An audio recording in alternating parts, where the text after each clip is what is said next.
along to all of your favorite music tracks. Level up with Sports Max and catch all the adrenaline-packed live sports action. Level up with Go Loud and tune in to the local radio stations and the most happening podcasts from around the world. And level up with Play Go and get a front row seat to watch the latest movies and TV series. Enjoy a 30-day bundle starting at only $5,400 with 210 gigabyte of dedicated data for premium access to your favorite apps without touching your any used data. Experience the next level of digital. Get a 30-day Prime bundle for $5,400 in the My Digital app.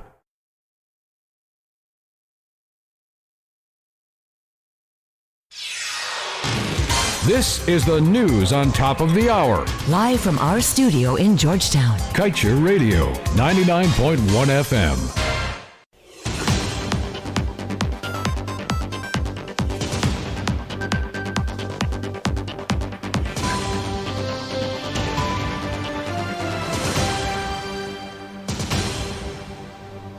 Good evening. Welcome to this evening's newscast on Kaieteur Radio. I am Kevin Smith. Without further ado, let's get to the news in detail. Vice President Bharat Jagdeo disclosed to members of the media yesterday that efforts are afoot to secure up to $2 billion from ExxonMobil to cover any damage that may result from the $9 billion Yellowtail project, the fourth to be developed in the prolific Stabroek Block. The government's pursuit of this $2 billion commitment comes on the heels of years of criticisms from Kaieteur and other industry stakeholders regarding the absence of any formal guarantee from ExxonMobil that it would cover in full the shortfall of costs associated with an unmitigated spill, which are not covered by its subsidiary, Esso.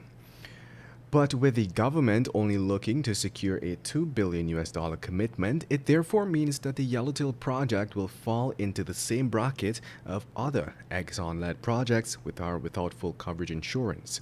These projects are the Liza Phase 1, Liza Phase 2, and the Payara project.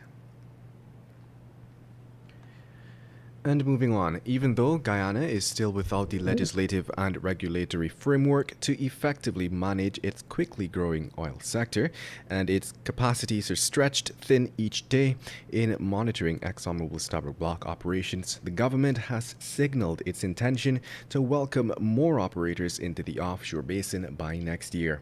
This was disclosed by Vice President Jagdeo. He noted that by the third quarter of 2022, the government will be looking to auction new blocks, which will now require that it aggressively enforces the relinquishment provisions in the contracts it has with companies such as ExxonMobil, Tullow, and Repsol. And moving on, Barbadian Prime Minister Mia Mottley yesterday scolded some 130 world leaders and leaders of other delegations over their collective failure in recent years to address the sore issue of climate change, its global impact, mitigation, and adaptation measures needed. She was at the time addressing the opening of COP26. Prime Minister Mottley prefaced her arguments by firstly pointing out that the COVID-19 pandemic has taught us that national solutions to global problems do not work. She was adamant that we must act in the interest of all people who depend on leaders of today. And back to Vice President Jagdeo, he yesterday defended the ever-expanding production of oil and gas in Guyana by pointing to the fact that even in 2050, when the world is aiming for net zero emissions, there would still be a need for some 24 million barrels of oil daily, down from the current rate of about 100 million daily. The Vice President, in blasting world leaders currently deliberating climate change, said, and I quote, "We provide a free decarbonization option for the world through the forest, when for the other options people are getting paid. To this end, Dr. Jagdeo was adamant that the world must step up and pay for the ecosystem services provided by the forest."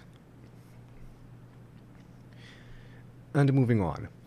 With 2015 to 2021, now deemed to be the 7 hottest years on record by the World Meteorological Organization, United Nations Secretary General Antonio Guterres declared yesterday that the world's addiction to fossil fuels is pushing humanity to the brink. He made these remarks at the World Leaders Summit for the 2021 United Nations Climate Change Conference, also known as COP26. Guterres said recent climate action announcements might give the impression that the world is on track to turn things around. Guterres stressed, however, that this is nothing but a mere illusion. To prove his case, the official stated that the last published report on nationally determined contributions showed that the world is still condemned to a calamitous 2.7-degree increase.